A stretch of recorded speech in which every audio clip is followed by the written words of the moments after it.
ਤੇ ਬਜ਼ੁਰਗ ਚੂੰਕਿ ਘਰ ਭਰੇ ਛੱਡ ਕੇ ਆਏ ਸੀਗੇ, ਮਾਲ ਡੰਗਰ ਸਾਰਾ ਕੁਝ ਹੀ ਹੋਣਾ। ਹਾਂਜੀ ਹਾਂਜੀ, ਸਾਰਾ ਛੱਡ ਤੇ ਕੇ ਆਏ ਇੱਥੇ ਆ। ਜਦੋਂ ਆਏ ਆ ਉਹਨਾਂ ਨੇ ਕੀ ਦੱਸਿਆ ਵੀ ਅਸੀਂ ਕਿੰਨੀ ਦੇਰ ਬਾਅਦ ਜਾ ਕੇ ਅਸੀਂ ਪੈਰਾਂ ਤੇ ਆਏ ਆ?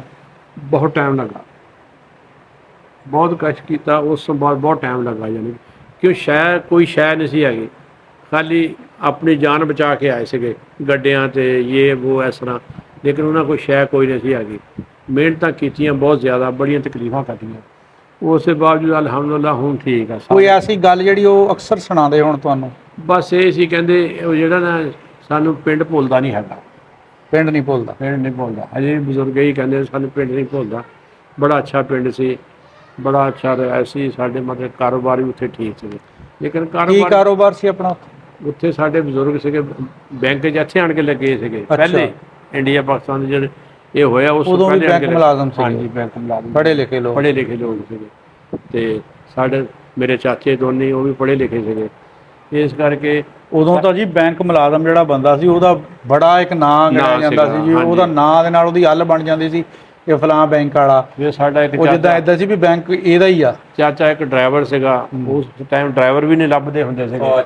ਹਾਂਜੀ, ਫੌਜ। ਸੋ ਸਾਹਿਬ ਡਰਾਈਵਰਾਂ ਦੀ ਗੱਲ ਕੀਤੀ ਹੈ, ਉਹ ਹੁਣ ਆਪਾਂ ਥੋੜ੍ਹਾ ਜਿਹਾ ਗੱਲ ਕਰਦੇ ਹਾਂ ਵੀ ਉਹ ਤੇ ਚਲੋ ਇੱਕ ਹੁਣ ਪਿੰਡਾਂ ਥਾਵਾਂ ਤੇ ਉਸ ਵਕਤ ਸਾਡੇ ਦੇਖਣ ਦੀਆਂ ਗੱਲਾਂ ਕਿ ਜਿਹੜਾ ਬੰਦਾ ਡਰਾਈਵਰ ਹੁੰਦਾ ਸੀ ਉਹਨੂੰ ਉਸਤਾਦ ਕਹਿੰਦੇ ਸੀ। ਹਾਂਜੀ।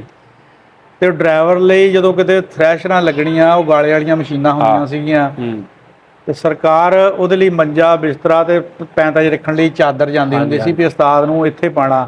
ਬਿਲਕੁਲ। ਉਹ ਇੱਕ ਟਾਈਮ ਸੀ ਕਿ ਉਹ 17ਵੇਂ 18ਵੇਂ ਗ੍ਰੇਡ ਦੇ ਅਫਸਰ ਜਿੰਨੀ ਉਹਦੀ ਵੈਲਿਊ ਸੀ। ਸਾਡੇ ਬਜ਼ੁਰਗ ਆਏ ਆ, ਉਹਨਾਂ ਤੇ GTS 'ਚ ਗੱਡੀ ਚਲਾਈ ਹੈ ਨਾ ਬੱਸ, ਚਾਚਾ ਜਿਹੜਾ ਸੀ ਸਾਡਾ। ਤੇ ਬਸ਼ੀਰ ਸੰਧ ਵਾਲਿਆਂ ਨੇ, ਹਾਂਜੀ, ਬਸ਼ੀਰ ਸੰਧ ਵਾਲਿਆਂ ਦੀ ਬੱਸ ਚਲਾਈ ਹੈ। ਫਿਰ ਬਾਅਦ 'ਚ GTS ਜਦੋਂ ਖਤਮ ਹੋਈ ਹੈ, ਫਿਰ ਬਸ਼ੀਰ ਸੰਧ ਵਾਲਿਆਂ ਦੀ ਬੱਸ ਚਲਾਈ ਹੈ। ਤੇ ਉਹਨਾਂ ਦਾ ਬੇਟਾ ਜਿਹੜਾ ਵੱਡਾ ਸੀ ਉਹ ਟਰੱਕ ਚਲਾਉਂਦਾ ਸੀਗਾ, ਫੌਜੀ ਬਰਕਲੀ ਉਹਦਾ ਨਾਂ ਸੀਗਾ। ਉਹ ਵੀ ਮਾਸ਼ਾਅੱਲਾ ਠੀਕ ਠਾਕ ਬੰਦਾ ਸੀ, ਇਲਾਕਾ ਜਾਣਦਾ ਸੀ। ਤੇ ਹੁਣ ਦੁਨੀਆ ਤੋਂ ਪਿਆਰੇ ਹੋ ਗਏ, ਉਹ ਵੀ 1 ਸਾਲ ਹੀ ਹੋਇਆ ਜੀ। ਤੇ ਅਸੀਂ ਵੀ ਆ ਕਸਰ ਕੋਈ ਕੀਤੀ ਆ, ਯਾਨੀ ਮੇਰੇ ਚਾਚੇ ਦੇ ਪੁੱਤ ਸੀ ਜਿਹੜੇ ਮੇਰੇ ਨਾਲ ਬਾਹਰ ਸੀਗੇ, ਉਹ ਵੀ ਫੌਤ ਫੂਤ ਹੋ ਗਏ, ਆ ਗਏ ਇੱਥੇ। ਉਹਨਾਂ ਦੀ ਬਾਡੀਆਂ ਭੇਜੀਆਂ, ਮੈਂ ਹੀ ਭੇਜੀ ਉੱਥੋਂ ਕਰ ਕਰਾ ਕੇ ਸਭ ਕੁਛ। ਤੇ ਹੁਣ ਮੈਂ ਵੀ ਰਿਟਾਇਰ ਹੀ ਸਮਝੋ, ਉਮਰ ਸਿੱਧਾ ਹੋ ਗਈ ਇਸ ਵੇਲੇ।